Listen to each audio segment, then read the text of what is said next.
In the heart of the 19th century, as imperial powers expanded their influence across the globe, we must first look at the historical backdrop. Zanzibar was ruled by Sultan Hamad bin Thuwaini, a leader who maintained friendly relations with the British, however.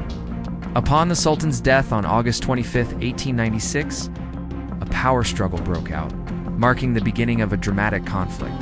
The Sultan's successor, Sultan Khalid bin Bargash, had ambitions to maintain Zanzibar's independence and resist British control. He was determined to assert his rule, but the British, intent on maintaining their influence over the island, had other plans. By the late 19th century, the British Empire was at the height of its colonial power, vast territories across Africa, Asia, and the Pacific. Zanzibar, an island known for its lucrative spice trade and strategic position along vital sea routes, had become a British protectorate. British influence was not limited to trade, extended into the political realm, where Britain held significant sway over Zanzibar's rulers. One of the most extraordinary and short-lived conflicts occurred on the small island of Zanzibar, off the coast of East Africa. For the British, maintaining dominance in East Africa was crucial for securing their colonial interests in the region. And Sultan Khalid's defiance was seen as a challenge to that power. Khalid's decision to take control of the throne without British consent, particularly when Britain had backed his predecessor, was the spark that ignited the war. But the British response would be swift, overwhelming, and devastating. Zanzibar is known for its beautiful beaches and rich history. But on the morning of August 27, 1896, it became the unlikely setting for a war that would last only 38 minutes, yet it would be forever etched in the annals of history as one of the shortest conflicts ever fought. To understand how a war could begin and end in less than an hour at the time, the key to understanding the conflict lies in the British desire to control Zanzibar and its strategic location. On the morning of August 27, 1896, the British declared war on Sultan Khalid. At exactly 9:02 a.m., the British opened fire, marking the official beginning of the Anglo-Zanzibar War. And it's believed that the newly crowned Sultan, Khalid, posed a threat to that control. They had an overwhelming advantage in both weaponry and numbers. The British ships, led by the cruiser, HMS Philomel, and other vessels, unleashed a ferocious barrage. The Sultan's palace, made largely of wood, was quickly set ablaze. The British forces had little intention of causing mass destruction. They were intent on sending a clear message. Resistance to British power would not be tolerated. The British were equipped with modern naval artillery, including large-caliber guns mounted on warships that were anchored just offshore, ready to unleash destruction. The Sultan's forces, in contrast, had only a few outdated artillery pieces. A small contingent of poorly trained soldiers and palace guards who were no match for the might of the British military. Britain had a great deal at stake, not just in terms of imperial ambitions, but also in the broader context of European power dynamics in Africa. The scramble for Africa was well underway, and the British were determined not to lose Zanzibar to any other foreign influence, whether that be Germany or another colonial power. Despite the brevity of the conflict, the circumstances surrounding the declaration of war were anything but ordinary. The war was primarily a result of the British Empire's interest in preserving its control over Zanzibar. In the early hours of the day, the British forces, composed of sailors and marines from their navy, took position to bombard the Sultan's palace.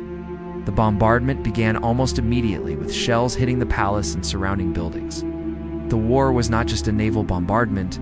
The Sultan's forces, desperate to defend their sovereignty, attempted to retaliate. Sultan Khalid's men fired back with what little they had, small artillery and a handful of soldiers positioned around the palace. The military leadership on the island was unprepared for the scale and ferocity of the British assault. The British forces, with their modern artillery and ships, had an overwhelming advantage over the defending forces, which included a handful of artillery pieces, a few soldiers, and local volunteers who lacked formal training or experience. The battle, while brutal in its execution, was effectively decided in the first few moments.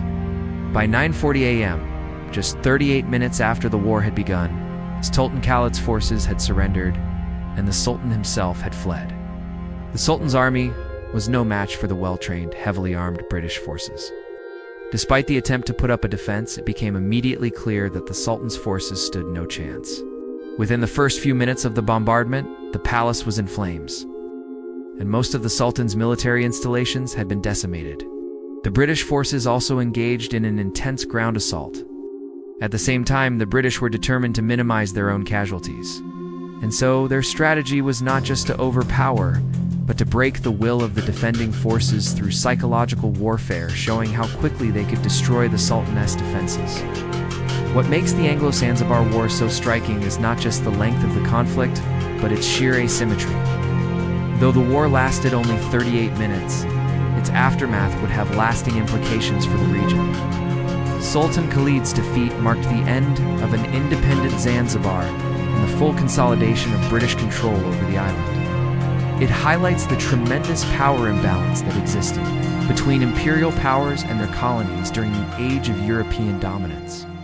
While the war itself was a clear victory for the British, it also stands as a symbol of the violent, imperialistic nature of colonial expansion in Africa, but also a symbol of a period in which nations fought for control of resources, land, and influence in ways that had devastating impacts on the societies they conquered.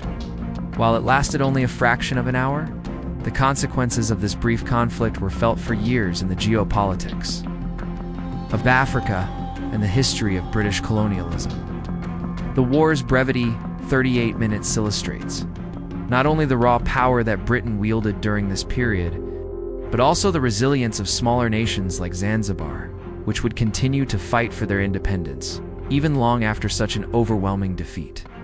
The British installed a puppet ruler, Sultan Hamud bin Mohammed, who was more favorable to British interests. Yet it serves as a stark reminder of the rapid and often violent nature of colonial expansion. The 38-minute war demonstrates how swiftly the tide of history can turn when one side possesses overwhelming technological and military superiority. This cemented British hegemony in East Africa and furthered their control over the spice trade, which was a vital economic asset. However, the significance of the Anglo-Zanzibar War extends far beyond its short duration. The Anglo-Zanzibar War is often a forgotten chapter in the history of imperialism. Overshadowed by the grand scale of World War I and other global conflicts, today the Anglo-Zanzibar War is remembered as an oddity, one of the shortest wars in history. In the end, the Anglo-Zanzibar War stands out, not just because of its brevity, but because it encapsulates the very essence of imperialism, an overwhelming force exerting its will upon a smaller, less powerful nation. The fact that this war lasted just 38 minutes is a testament to the speed and ruthlessness of British imperial power, a reminder of an era when empires fought to carve up the world with little regard for the sovereignty of the people they subjugated. The war, brief as it was, remains a fascinating episode in the long history of global conflict and serves as a reminder that sometimes history's most significant moments can be compressed into the shortest of time spans.